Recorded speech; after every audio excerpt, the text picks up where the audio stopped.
नमस्कार मित्रों, स्वागत है आपका अपने YouTube चैनल जीएस मस्ती विद विनय सर के साथ। हम लोग जुड़ते हैं कुछ महत्वपूर्ण प्रश्नों के साथ जो प्रीवियस ईयर की परीक्षाओं में कहीं ना कहीं पूछे गए हैं। तो उनको भी एक फटाफट बहुत ही स्पीड से हम लोग देखने की कोशिश करेंगे, उनका उत्तर जानेंगे। पराध्वनिक तरंगों की आवृत्ति कितनी होती है? 20 किलो हर्ट्ज से अधिक होती है। ध्वनि तरंगे निम्नलिखित में से किस में से होकर नहीं गुजर सकती हैं? हवा में रखा हुआ तांबे का तार, हवा में रखी हुई चांदी की पटिया, पानी में रखा हुआ कांच का पेन, निर्वात में रखा हुआ लकड़ी का खोखला पाइप निर्वात में रखा है इसलिए यहाँ से नहीं गुजरेगी। नेक्स्ट क्वेश्चन, मनुष्य की सभ्यता की सीमा क्या होती है? 20 से 20,000 हर्ट्ज होती है।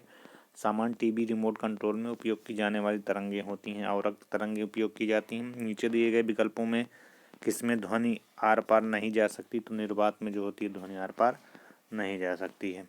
नेक्स्ट क्वेश्चन, स्पष्ट रूप से प्रतिध्वनिक सुनने के लिए परावर्तक सतह और सुनने वाले के मध्य कम से कम दूरी जो होनी चाहिए वह है 16.5 मीटर होनी चाहिए। इसको रट डालिए, यूपीपीसीएस में 2007 में पूछा गया था।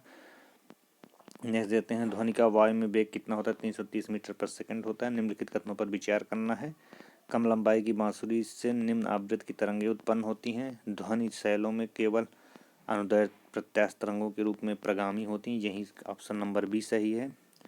पराश्रव्य वह ध्वनियाँ हैं जिनकी आवृत्ति कितनी होती है? 20,000 हर्ट्ज होती है पराश्रव्य की, 20,000 हर्ट्ज। लगातार कई परीक्षाओं में यहाँ से क्वेश्चन पूछे गए हैं पराश्रव्य ध्वनि से। लगभग 20 डिग्री टेम्परेचर के ताप पर किस माध्यम में ध्वनि की गति अधिकतम होती है? तो लोहा में सबसे ज़्यादा होगी। अगर 20 डिग्री टेम्परेचर है तो ये सब माध्यम है तो उनमें लोहे में होगी। माध्यमों जल, इस्पात, नाइट्रोजन में ध्वनि की चाल आरोही क्रम में लगाना है तो आरोही का मतलब होता है आपका घटते से बढ़ते क्रम में, मतलब नाइट्रोजन में होगी, इस्पात में होगी, फिर जाके नाइट्रोजन में होगी, जल में होगी, फिर जाके इस्पात में। ऑप्शन नंबर बी आपका सही होता है। चमगादड़ अंधेरी रातों में उड़ सकते हैं और सब अपना शिकार भी कर सकते हैं। इसका कारण क्या है? वह पराध्वनिक तरंगे निकालते हैं और उन्हीं के द्वारा निर्देशित होते हैं। यदि वी डब्ल्यू और वी एस क्रमशः वायु, जल तथा इस्पात के ध्वनि की गति है तो V is less than VW, VW is less than VS। Option number A यहाँ पे सही होगा आपका। नेक्स्ट क्वेश्चन देखते हैं। कथन और कारण दिया हुआ है।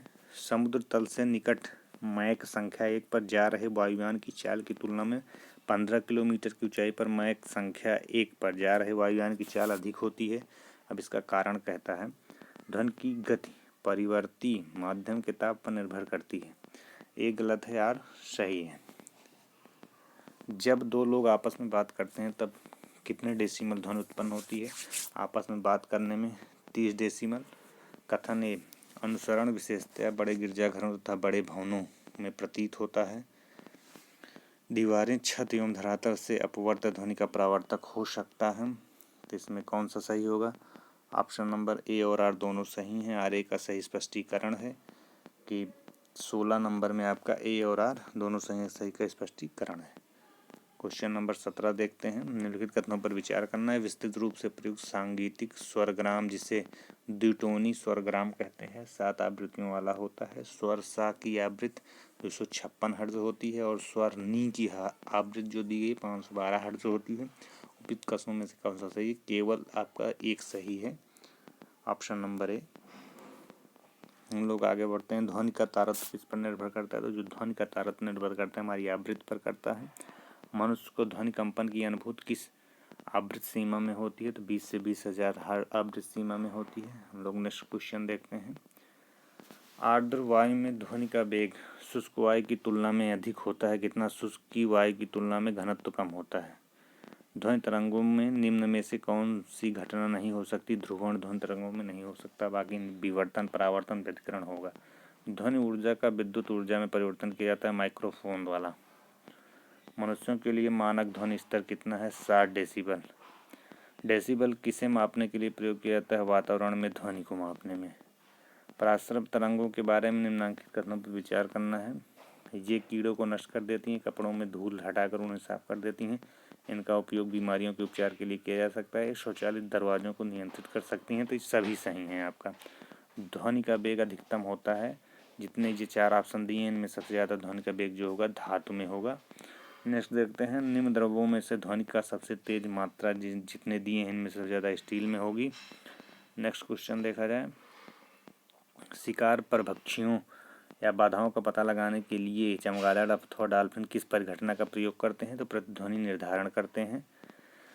विश्व स्वास्थ्य संगठन के अनुसार नगर के लिए सुरक्षित ध्वनि 45 डेसिबल मानी गई है। रात के समय आवासीय क्षेत्रों में शोर 45 डेसिबल है।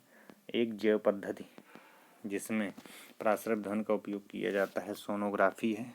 क्या है वो? सोनोग्राफी। चंद्रमा के धरातल पर दो व्यक्ति एक दूसरे की बात नहीं कर सकते हैं क्योंकि चंद्रमा वायुमंडल नहीं है। ऑप्शन नंबर बी सही होता है आपका।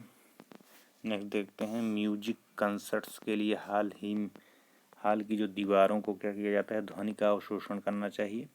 निम्नलिखित में से किस ध्वनि में ध्वनि अपेक्षाकृत तेज चलती है? तो किस में चलती है ध्वनि अपेक्षाकृत? लोहे में। ध्वनि तरंगें क्या हैं? निर्वात में चल सकती हैं, केवल ठोस माध्यम में चल सकती हैं, केवल गैसों में चल सकती हैं। तो जो ध्वनि तरंग होती हैं ठोस गैस दोनों में चल सकती हैं।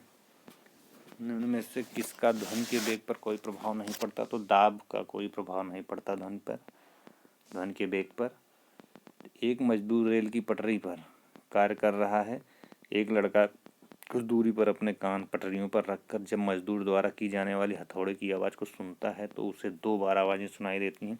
इसका क्या कारण है? इसका कारण है ध्वनि का वेग इस्पात में वायु की अपेक्षा अधिक होता है। यहाँ से एक कारण सही होगा। मनुष्य के लिए शोर की सह सीमा कितना है? 85 डेसिबल तक सह सकता है मनुष्य।